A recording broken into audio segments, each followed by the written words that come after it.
Global brands operating in Nigeria are increasingly being challenged to think beyond traditional playbooks and connect more deeply with local culture, consumer behavior, and everyday realities. One brand currently generating conversation around that strategy is Burger King, following the launch of the BK Small Chops, a concept that blends global fast food with a distinctly Nigerian street food culture. Well, join us to unpack this now, discuss the thinking behind the launch, localization strategy, pricing, and the broader direction for the brand in Nigeria is Mr. Rushdie Ibrahim, Managing Director, CEO, Burger King, Nigeria. It's great to have you on the show, sir. Good morning. Good morning, Ladi. You know, it's a pleasure to be here, and good morning to all the viewers as well. Very excited. Yeah, I'm excited, and you know, it's quite interesting. When I saw, the offering there of small chops, it reminded me of my wife, you know, at this point. When we go to any event, she's always like, babe, I need small chops. If she sees a small chops, she's like, I need small chops now. So we love small chops. Nigerians love it, you know, a lot at this point. But this is a notable shift. You know, when you hear Burger King, you think about the burgers. Right, absolutely. So, you know, if you... just to go back to that story about your wife and the small chops. Yeah. Nigerians actually don't need a reason for small chops, right? You can have small chops at any time of the day. So it's not actually a shift for us as a brand. It is how we operate going around the world. If you look at how Burger King operates around the world, it's part of our DNA. It's who we are when it comes to adapting to what the market tells us to adapt to. So there are many markets where we have chicken variants, rice in the menu. It all relates to how the locals, live and eat. And when you think about Nigeria and how Nigeria has grown, the urbanization is incredible, right? Everything is changing ever so fast. And the consumer behavior is also shifting. It's not the regular lunch, dinner, breakfast or snack.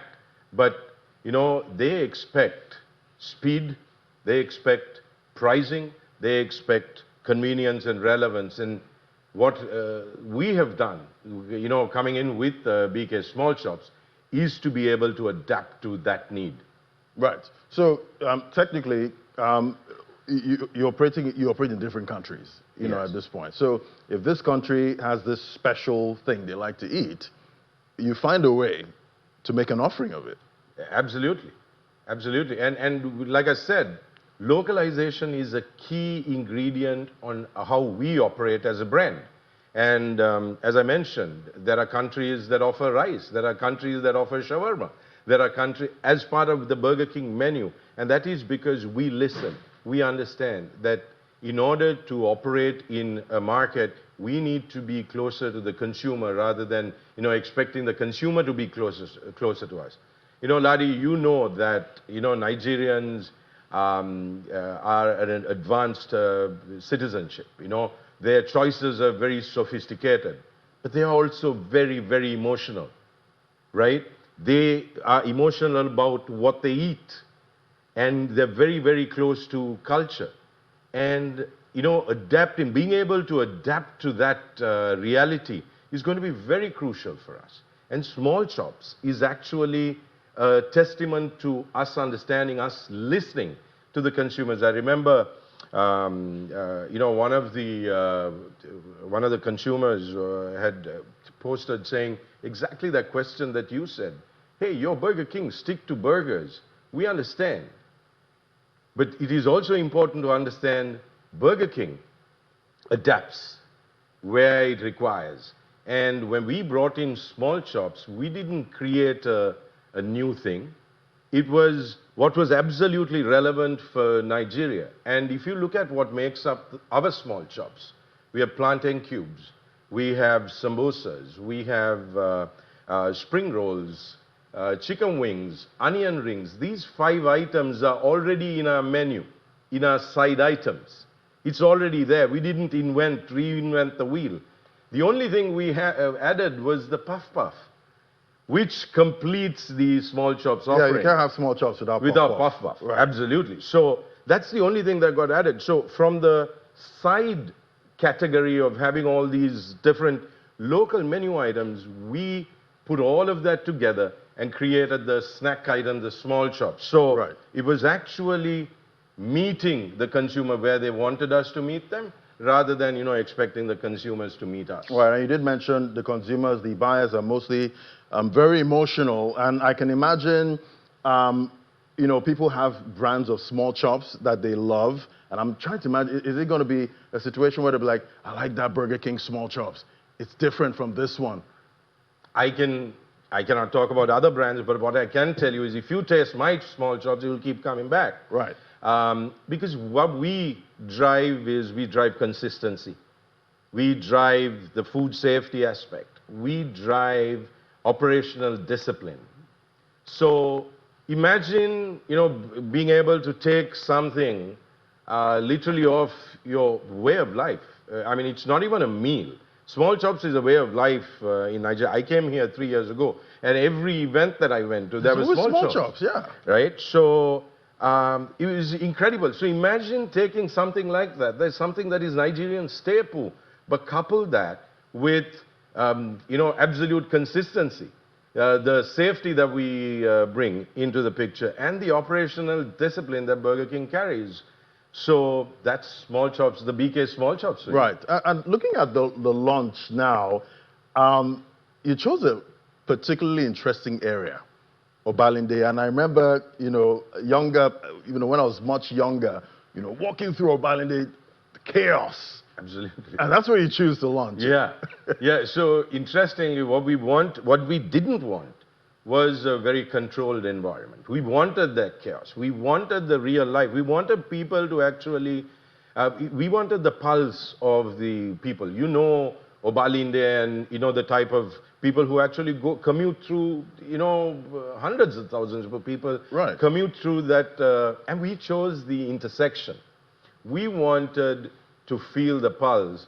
And if you had seen it, you would have seen that we did something that has never happened I saw drones. Exactly. That has never happened before in Nigeria with the QSR brand. We literally dropped 500 small chops into the hands of 500 commuters. It was amazing, Ladi, to see the reaction of people. And Burger King, small chops, that's exactly what we wanted. Understand, and there were constructive comments that came along, and we've learned from it. We've adapted. We loved the feedback, and it's amazing to actually feel it when you go closer to the consumer, listen to them. That's something that I love doing. Right, and I can imagine, those small chops dropping with the drones and those bus conductors, drivers. What was their reaction?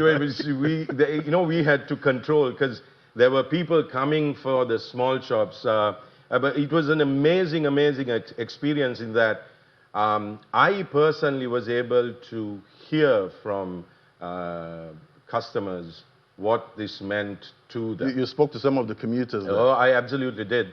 Because, my firm belief is, as the CEO of the organization, you are the #1 salesperson in the company. Right? So then you're not going to be the #1 salesperson by sitting in the office. You have to be where the sound is. So I enjoy doing that, and I was able to talk to so many of them, hand out physically some products as well. It was an incredible experience. Right. And I know, Nigerians love a whole lot of, different kinds of street food at this point. So I know we love small chops. But some of us, there's something we call risky burger. It's a street food there. It's a bread, you smack egg in there. So there's a lot of, street foods there. But why small chops? Why not something else? So a very interesting question, and a great one at that. Like I mentioned, we already had the side items that made up the small chops. It just made sense for us to fit in to the way the consumers ate every day, rather than expecting the consumers to, adapt to us. We also firmly believe that small shops is not just a product. It's a way of life. Like I said before, Nigerians really don't need a reason to have small shops, right? And it is part of, the way Nigerians eat and drink. So it just made sense. Small shop, we have it. Let's put it together and, bring it to them, because that's... Right. And sometimes, don't you feel like, because when, international brands coming to another country, most of the time, you would expect them to stick to their identity, at this point. Is there a risk, of losing your identity when you start offering, some of these street foods and what they love there? So, Ladi, interesting you asked that, because somebody actually said it as well. Right. In one of the comments. And this is, again, going back to, we actually listen to people, right? So, no, it is not. Us losing our identity. It is actually an expression of how we operate across the globe. When we launched small shops, our number one selling food item remained our Whopper and the double Whopper, staying true to who we are as the home of the Whopper. But what the small shops did was actually complement our existing offerings. So, by introducing something local, it doesn't mean that I am moving away, shifting away from who we are as a brand. We will always be the home of the Whopper, but we will be a home of the Whopper in Nigeria, right? So it's not going to be something that I'm going to copy-paste from where we operate elsewhere. Localization is in our DNA, and we will continue to do that. So it's not like burgers are under pressure, because we know when it comes to burgers, it can be pricey, sometimes. Not at all. And talking about burgers being pricey, yeah, absolutely not. It's not under pressure. We do have something for everybody in our, menu. So if you look at our gourmet offerings, so you have the gourmet burgers, then you have the signature, you have the classic, and then you have the value. So we have a range that goes from value to all the way to gourmet. Not at all. Our burgers are not under pressure. In fact, one of our top selling Whopper range products was the Suya Whopper, which we brought in as a limited time offering. And, I might get into trouble with my marketing director for this, but the Suya Whopper is coming back as a permanent menu item, because that was one of our top-selling Whoppers. Yeah, Nigerians love Suya. Yeah. At this point. All right, let's look at pricing now. What's the price tag for the BK small chops? What's that looking like? So the BK small chops is at 1,800 Naira, just the small chops by itself, and 2,500 Naira for a small chops meal that comes with a drink. Now, when we sat down and we looked at what is the ideal price point, what should it be? So our thinking was, again, there is a certain consumer behavior pattern today. There is a consumption pattern today, right? We are not expecting the consumers to fit to our pricing, but instead, we wanted to fit into their consumption pattern. When we created small chops, Ladi, we didn't create a meal. We created meal occasions, right? So small chops can be anytime, anywhere.